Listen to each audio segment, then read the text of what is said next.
waddanka Itoobiya wuxuu ku sugan yahay xaalad gibi dhacday dhanka siyaasadda iyo amniga ah kadib markii kacdoono 2 sano jirsaday ay abuureen khilaafaad dhanka siyaasadda ah iyo inay madaxa isla galaan qowmiyadaha kala duwan ee waddankaasi ku nool.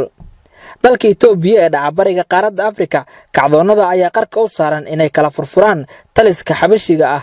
ee boqolaalka sano waddankaas xoog ku maamulayay. dhabaha hadda siyaasadda waddanka uu qaaday ay dad badan aaminsan yihiin in sabab ay u noqon karto kala tag ku timaada qowmiyadaha kala duwan ee waddanka Itoobiya waxaana halkaas ku burburi doonta baa la leeyahay imbraadoriyadda xabashida oo reer galbeedka iyo xulufadiisa wakiil kaga ah dagaalka lagu magac daray al-harb al-irhab oo ah dagaal ka dhan ah dadka muslimiinta ee bariga qaaradda Afrika. wasiirka difaaca ee dawladda Itoobiya ayaa si jaraa'id ku qabtay magaalada Addis Ababa wuxuu ka sheegay in xaalad degdeg ah ee waddanka lagu soo rogay jimcihii la soo dhaafay uu dhaqan galay isla markaasna uu socon doono muddo 6 bilood oo xiriir ah. tani markii uu iscasilay ra'iisul wasaarihii waddankaas waxaa soo baxayay nuxnux sheegaysay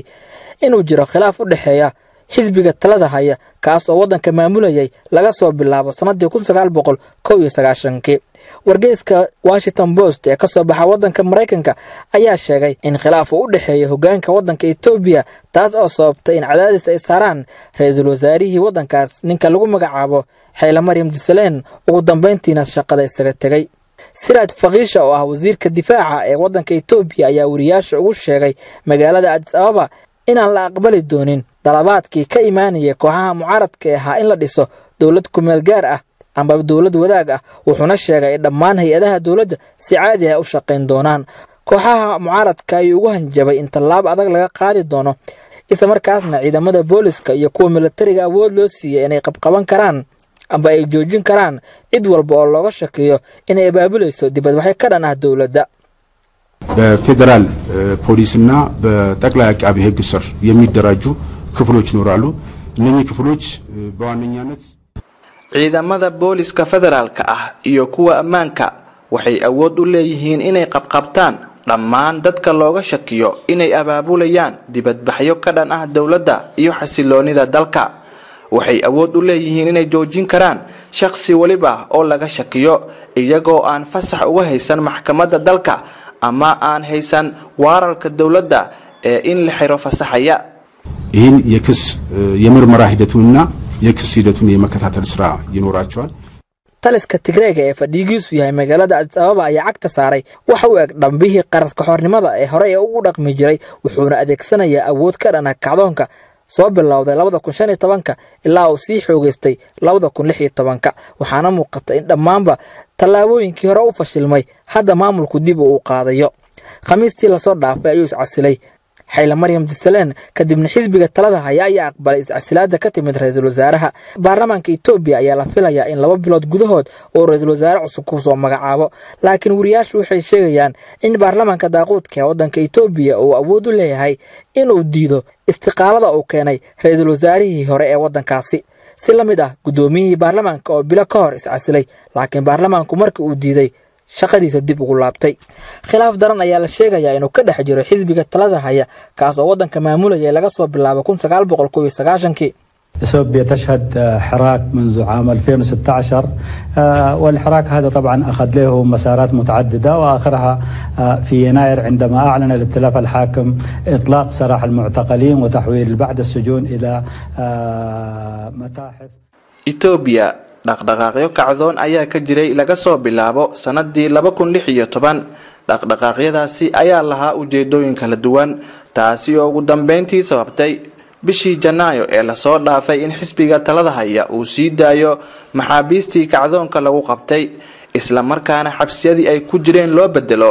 mataaxif waxaana jira olole u dhaxeeya kooxaha isbedel doonka iyo kuwa muxaafidka ah ee talada haya. فبالتالي كانت هناك تطورات هامة بين الإصلاحيين والمحافظين. ciidamada militariga iyo kuwa sirdoonka ayaa si buuxda talada ula wareegay waddankuna ma lahan wax ra'iisul wasaaraha iyo golo xukuumadeed.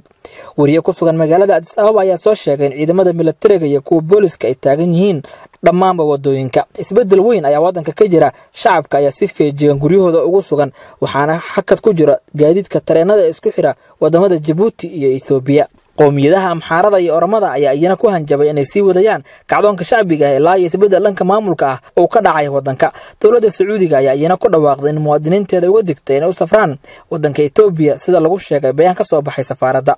Wasaaradda arrimaha dibadda ee wadanka Mareykanka ayaa iyana muwaadiniinteeda ugu baaqday inaysan dhaqdhaqaaq ku sameeynin meel ka baxsan magaalada caasimadda ee Addis Ababa. tan iyo markii lagu dhawaaqay xukunka degdega ah militariga ayaa qaaday tallaabooyinka soo socda. ciidamada waxaa lagu soo daadiyay wadooyinka waaweyn ee magaalooyinka wadanka Itoobiya waxay ka hortagayaan wax walba oo ay ka shakiyaan. dibadbaxyada wadankaas waa mamnuuc. qof walba oo halis loo arka waa la xirayaa iyadoo wax warqad ah aan laga haysanin maxkamadaha wadanka. xarigu waqti go'aan ma lahan oo wuxuu xirnaanayaa qofka ilaa iyo amar dambe.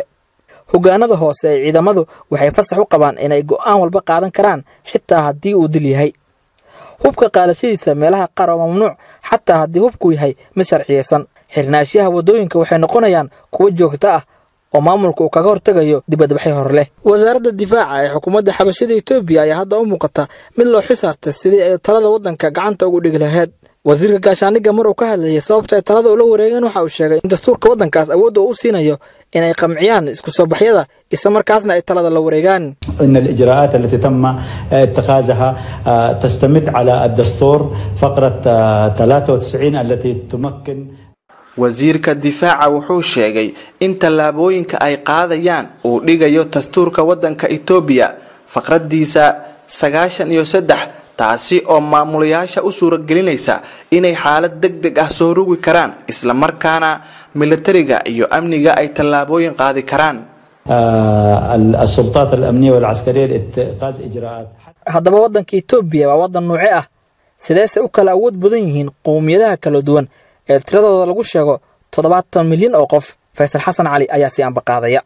Itoobiya waa wadan ku yaala geeska Afrika wuxuu xuduud la leeyahay wadanka Eritrea oo dhanka waqooyi uu xuduud kala leeyahay iyo dhanka waqooyi bari intaba Djibouti iyo Soomaaliya oo iyaguna uu xuduud kala leeyahay dhanka bari Suudaan iyo Suudaanta Koonfureed oo iyaguna uu xuduud kala leeyahay dhanka galbeed iyo Kenya oo dhanka Koonfureed uu xuduud kala leeyahay. wadankan wuxuu hooy u yahay in ka badan 90 milyan oo dad ah. Itoobiya waxay ka mid tahay wadamada aanan lahayn wax bad ah ee marka laga hadlayo caalamka intiisa kale. sidoo kale waa wadanka labaad ee ugu bulshada badan qaaradda Afrika marka laga yimaado wadanka Nigeria. waxa wadankan uu ku fadhiyaa masaafo dhan 1,100,000 oo kiiloomitir square waxaana magaaladiisa caasimadda ay tahay magaalada Addis Ababa waana magaalada ugu weyn wadanka. wadankan waxa ku nool qowmiyado fara badan oo kala diin iyo kala dhaqan ah. waxa lagu qiyaasaa dadka ku nool in ay ka kooban yihiin 80 qowmiyadood oo kala duwan waxaana ugu waaweyn 3 qowmiyadood ee la kala yiraahdo Oromo, Tigray iyo sidoo kale Amxaaro.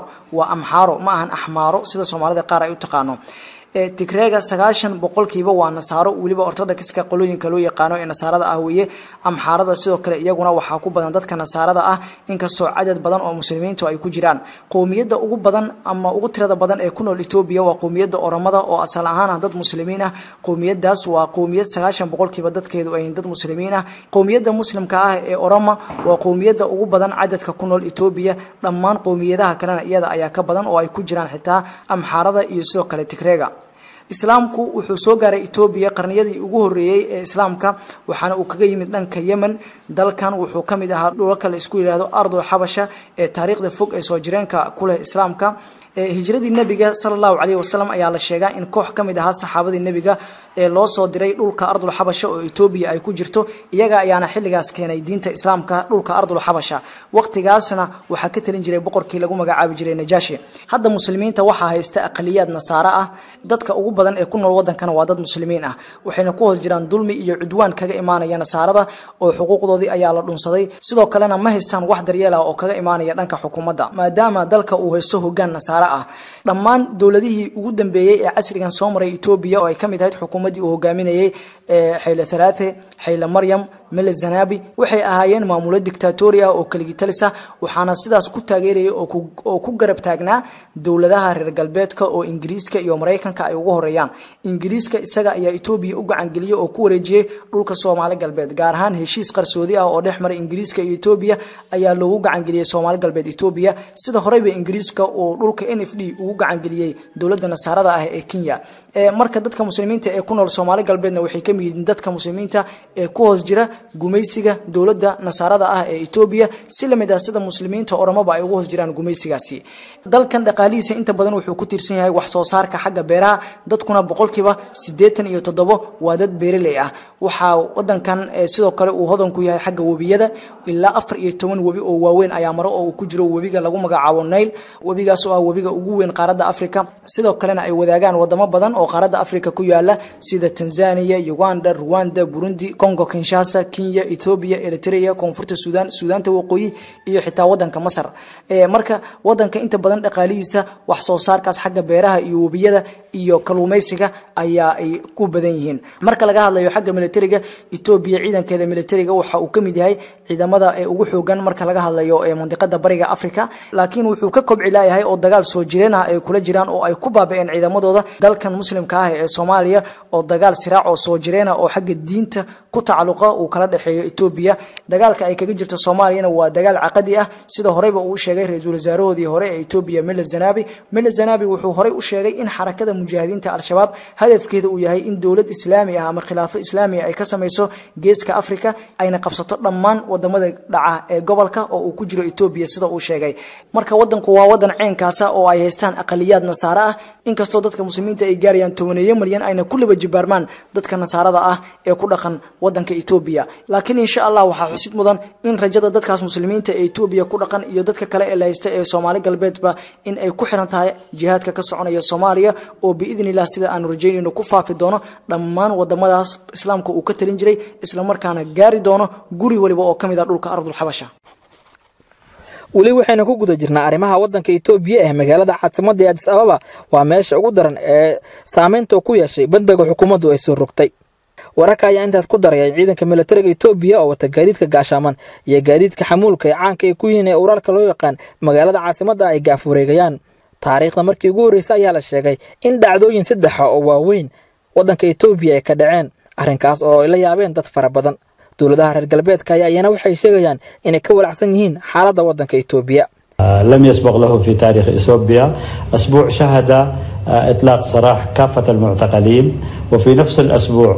شهد استقالة رئيس الوزراء ووح عن سومر أبد تاريخ ذا ودنك إثيوبيا